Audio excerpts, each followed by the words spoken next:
ఈరోజు మీ అందరి కోసము చాలా సింపుల్గా చాలా టేస్టీగా ఉండే పుదీనా టమాటో పచ్చడి చేశానండి. ఫ్రెష్ పుదీనా అరోమా టమాటో టేస్ట్ తోటి కలిసి సూపర్గా వచ్చిందండి. వేడి వేడి అన్నంలో అయినా సరే, ఇడ్లీ దోశల్లోకైనా సరే, ఎందులోకి తిన్నా కూడా టేస్ట్ మాత్రం నెక్స్ట్ లెవెల్గా ఉంది.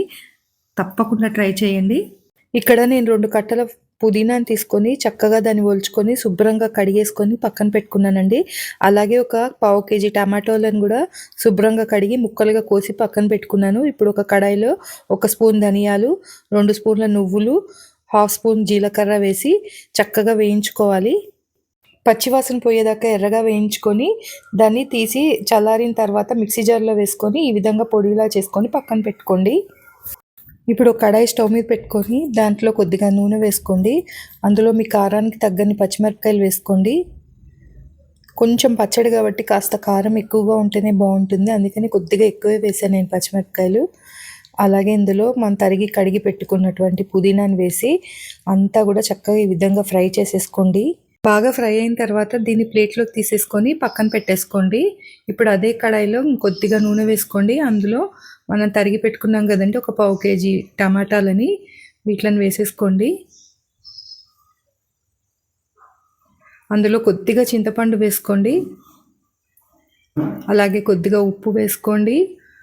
రుచికి తగ్గినంత ఉప్పు వేసుకోండి. అలాగే కొద్దిగా పసుపు కూడా వేసుకొని బాగా కలుపుకొని ఒక 2 నిమిషాలు ముక్కలు మగ్గేదాకా మూత పెట్టి ఉంచుకోండి. చూడండి చక్కగా మగ్గిపోయింది మెత్తగా. ఇప్పుడు స్టవ్ ఆపేసుకోండి. ముందుగా మిక్సీ జార్లో మనం ముందుగానే ఫ్రై చేసి పెట్టుకున్నాం కదండి పుదీనా ఇంకా పచ్చిమిరపకాయలు, అవి వేసుకోండి. అలాగే కొద్దిగా వెల్లుల్లిపాయలు కూడా వేసుకొని ఇలా మెత్తగా పేస్ట్ లాగా చేసి పెట్టుకోండి. ఆ పేస్ట్ని ఒక ప్లేట్లోకి తీసి పక్కన పెట్టుకోండి.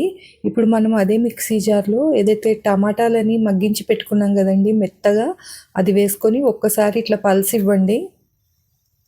అవి ఆల్రెడీ చాలా మెత్తగా మగ్గిపోయి ఉన్నాయి కదండి, ఎక్కువ తిప్పక్కర్లేదు. ఒక్కసారి అలా తిప్పేసుకొని తర్వాత మనం ఏదైతే పుదీనా పేస్ట్ చేసి పెట్టుకున్నాం కదా అది కూడా ఇందులో వేసేసుకోండి. అదేవిధంగా ధనియాల పొడి చేసుకున్నాం కదా, ధనియాలు, నువ్వులు, జీలకర్ర పొడి అది కూడా వేసేసుకోండి. అదంతా కూడా ఈ విధంగా చక్కగా పేస్ట్ కొంచెం ఎక్కువ తిప్పకుండా కాస్త కచ్చాపచ్చాగా ఈ విధంగా ఉంటే టేస్ట్ చాలా బాగుంటుంది. మనం రోట్లో తిప్పుకున్నంత రుచి వస్తుంది. అందుకని ఈ విధంగా కచ్చాపచ్చాగా తిప్పుకోండి. దాన్ని ఒక బౌల్లోకి తీసేసుకోండి. చూస్తుంటేనే చాలా టేస్టీగా కనిపిస్తుంది కదండి. ఇంకా దాన్ని టేస్ట్ ఎన్హాన్స్ చేయడానికి ఇప్పుడు మనం పోపు చేసుకుందాము. పోపుతోటి ఇంకా రుచి అనేది చాలా బాగా పెరుగుతుంది. ఒక మూకుట్లో కొద్దిగా నూనె వేసుకొని అందులో పోపు దినుసులన్నీ వేసుకోండి. మినపప్పు, శనగపప్పు, జీలకర్ర, ఆవాలు, కొద్దిగా ఇంగువ, ఎండుమిరపకాయలు అన్నీ వేసుకోండి. మంచిగా ఎర్రగా వేగనివ్వండి. కొద్దిగా కరివేపాకు కూడా వేసుకోండి. వేసుకొని మంచిగా వేగిన తర్వాత ఆ పోపుని ఆ పచ్చడిలో వేసేసుకోండి. అంతేనండి, సూపర్ టేస్టీగా ఉంటుంది.